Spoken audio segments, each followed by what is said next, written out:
You got? Why don't you show us a little bit of what you got here? Well, the first guitar is kind of my primary guitar right now. This was made for me by a guy named Dan Dunham, a guy that lives in South Orange County. He builds guitars for Junior Watson, and I got to know him about 6-7 months ago. We were talking about Watson's guitars and talking about his thing, and then kind of talking about what my thing was. And so he designed this guitar for me. It's modeled after a Telecaster. He got the idea of a double cutaway because there was an act in the mid-50s called Don and Dewey. And Dewey had a double cutaway Strat, not Strat, but Telecaster.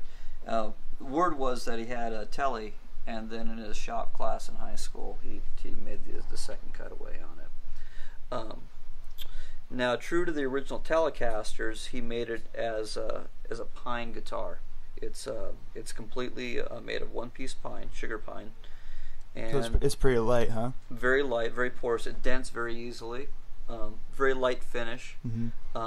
And my key thing that I wanted Dan to do was to be able to produce a guitar that was a solid body that would sound like a hollow body. And I think he did a great job. I think he looked and saw all the kind of the roots-oriented stuff I did, and he figured that a Telecaster would be the best option for me. With some adjustments by putting the P90 in the front and a treble bleed in the control, so that way if I roll it off, I don't lose any of the treble.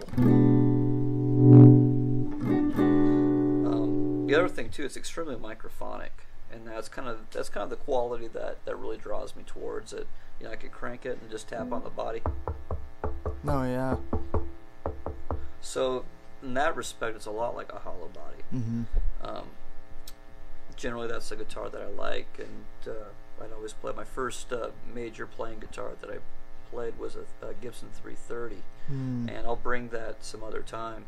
But Nice. for years, that was my main guitar, partly because I saw lots of players play them from Sacramento, guys like Kirk Fletcher and a guy named Charles Wheel that played with Mark Hummel. And actually, that's where I got that guitar. I'll have to have a talk on that one someday. But that guitar really responded well to me. And this is just kind of the replacement for it, since when I bought that 330, that guitar was really cheap, and now it's worth some money. So this is I don't like traveling with a $3,500 guitar. Right. But anyway, I really enjoyed this guitar quite a bit.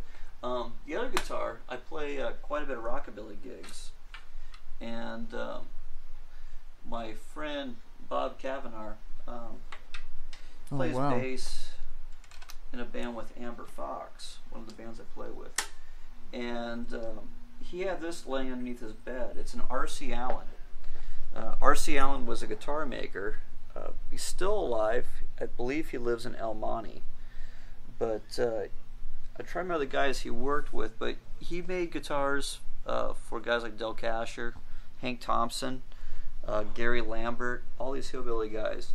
And this is one of the few solid bodies that I play that I actually like. He's better known for making like hollow body copies, like L5s, ES300s, and they're all great. Generally, as solid bodies, they look great, but they're very crude sounding. This one actually works out pretty well. This belonged to a guy named Gary Lambert, and it's kind of up in the air when this was made. The pickups, the nickel-covered pickups, kind of tell me that was made, quite a while ago. But according to the guy that owned it before me, a guy named Buddy Doogie, told me that the guitar was, made more recently. But by the checking and stuff, I don't know what to believe. But the story be told that it was Gary Lambert's backup guitar. Wow, that's very cool. Gary Lambert was the guitar player for Glenn Glenn, this rockabilly guy, and he was an incredible guitar player in the Inland Empire, and he played this fantastic jazz stuff. There's a great record with him and Eddie Cochran, and they're playing just as a duo, and it sounds great. But I put flat wounds on it, and it kind of gets that Grady Martin sort of thing. It doesn't because the pickups aren't correct. It has a PAFs, but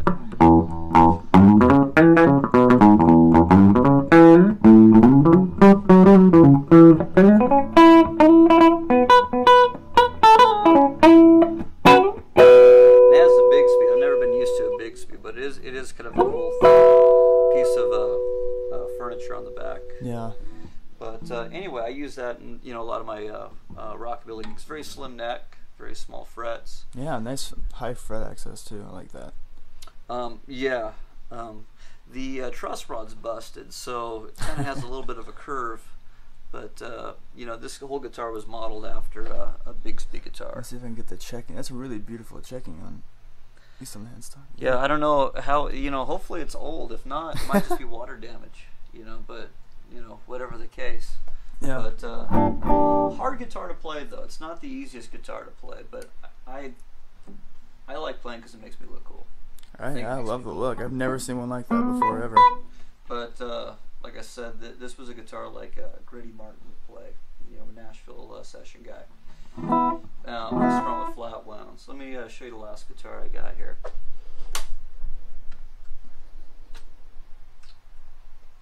So yeah, one day I'll bring in my arch tops, but these are pretty much my primary solid body guitars.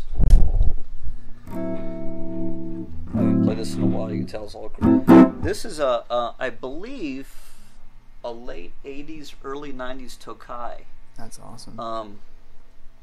Tokai was a company, Japanese company, that produced copies of American guitars. And this one right here is called a Love Rock. It was kind of the model to be for Les Paul. And they refer to these as lawsuit guitars. Mm-hmm. You can tell by the headstock here that it's the same same headstock as a Gibson. Only difference is that it's not a Gibson. Right. And I really wanted a gold top very, very badly. I always thought it looked really, really cool to have a gold guitar with P90s on it. And I couldn't afford one, and a Tokai was the closest thing that I could get. So about 12 years ago, I went on eBay and I found one. I think I bought this for $600, and I don't know what it's worth now. Do the same thing. It's still strung with flat wounds. I use flat wound 12s on it, and it just feels very natural to it. So it kind of functions in the same capacity as that R.C. Allen. Could be a great blues guitar, but I really like it with the flats on it. The pickups, I don't know what they are. I don't know what I really don't know that much about the guitar. I bought it on faith. I bought it on eBay, and it came shipped from Japan. So I sent them a money order, and I just prayed to God that a guitar would eventually arrive in the mail. And, right. And so it did. But great guitar, great Gibson neck to it. Very woody sounding.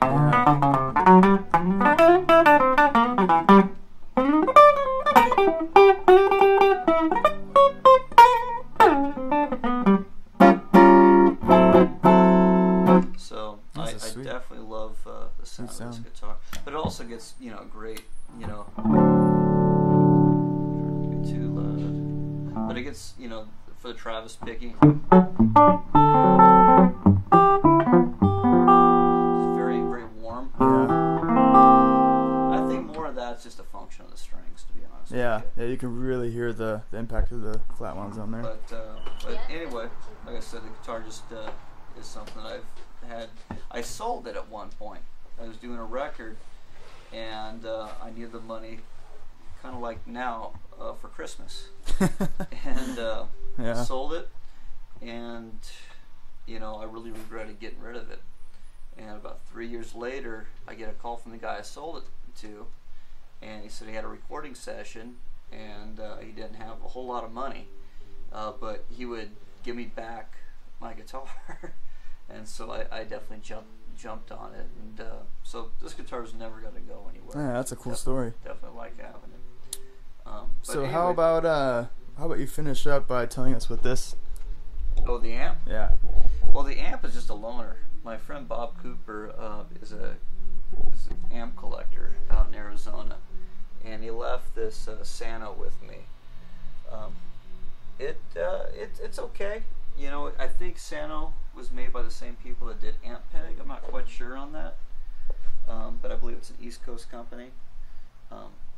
It sounds okay. Not as good as like an Ampeg Reverberocket or a Gemini, but I'm supposed to drop it off with my amp tech Kevin Nelson, and he's supposed to kind of work some magic with it. So anyway, that's kind of the deal with the amplifier. I just use it here in the store till I take it to Kevin. So what do you usually use? I have a couple Magnetone amplifiers, and I'll bring those in some other day. Okay. But that's my primary amplifier, and I have great stories. My grandfather used to sell them door to door, and when he lived in Chicago. And so the amps that I use were floor models that used to cart around with them, and you know, hindsight being 2020, you know, that's what I use now. And back then, all I could want was a Marshall or a Crate. And funny how things turn around. I used the first amp that I ever got. And awesome. But I'll bring those in. That's Magnetones and Fender Tweed amps. Sweet. And nothing else.